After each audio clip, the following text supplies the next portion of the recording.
Washington, Peter Navarro has a Harvard degree, and he isn't shy about letting it be known.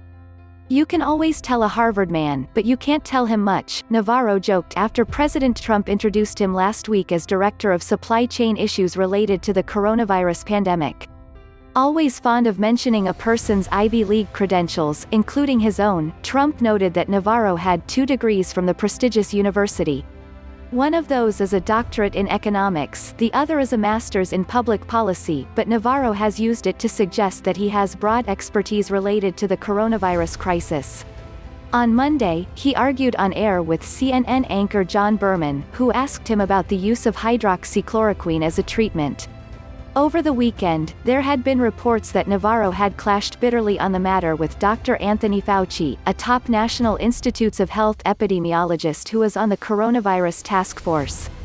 Like the president, Navarro believes the drug should be administered aggressively. Fauci, a renowned veteran of the HIV/AIDS crisis, does not believe there is yet evidence that hydroxychloroquine, which is used to treat lupus and malaria, is helpful in battling COVID-19, the respiratory disease caused by the coronavirus.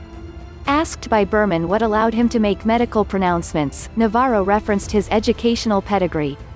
"I'm a social scientist," he said. "I have a PhD," asserting he was adept at reading medical studies. The coronavirus has touched on nearly every aspect of federal policy, including the one that is Navarro's academic expertise, China. He was reportedly recruited to the White House by presidential advisor and Trump son-in-law Jared Kushner, who came upon his work browsing on the internet. Navarro is not the first economist to become involved in the coronavirus response.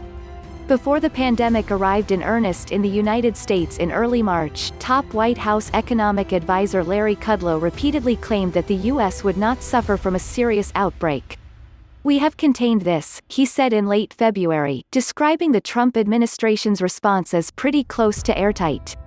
Kudlow has since walked those comments back, but the damage to his already shaky reputation was done. He has not been present at the White House coronavirus briefings. Navarro's prominence in the coronavirus response, on the other hand, appears to be growing.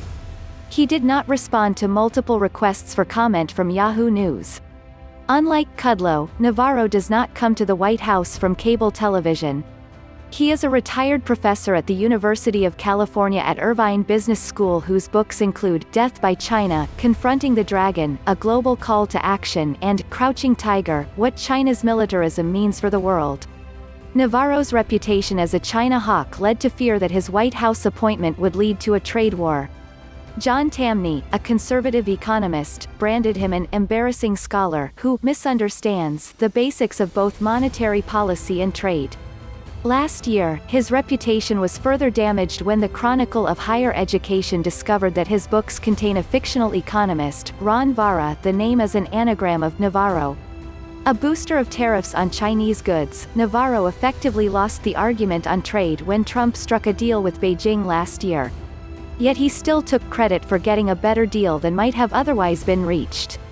"The president uses me as a chess piece, as a way of signaling to whoever we are negotiating with that if you're not going to do the right thing here and bargain in good faith, this is what's going to happen," Navarro told the Wall Street Journal. There have been suggestions since the coronavirus outbreak began that the protracted trade-related hostilities that had been strongly endorsed by Navarro are partly responsible for the equipment shortages in hospitals across the United States. Trump introduced Navarro at a White House briefing on March 27 as the National Defense Production Act policy coordinator for the federal government. The Defense Production Act allows the federal government to influence domestic industry in the interest of national defense. Shortages have plagued the coronavirus response from the start, with wide-ranging scarcities affecting everything from test kits to hand sanitizers. Though he lacks logistics expertise, Navarro has plainly embraced the new role, repeatedly saying that both public officials and private businesses need to act on Trump time, meaning as quickly as possible. So far, however, it is not clear just what his involvement has achieved in terms of boosting production of items like hospital ventilators and face masks. Navarro's foothold in the coronavirus task force has allowed him to expand his influence on pandemic-related decision-making. Last Saturday, he reportedly engaged in what Axios called an epic situation room showdown with Fauci, with Navarro pushing for more production and acquisition of hydroxychloroquine. It was pretty clear that everyone was just trying to get Peter to sit down and stop being so confrontational, said one person who spoke to Axios about the scene.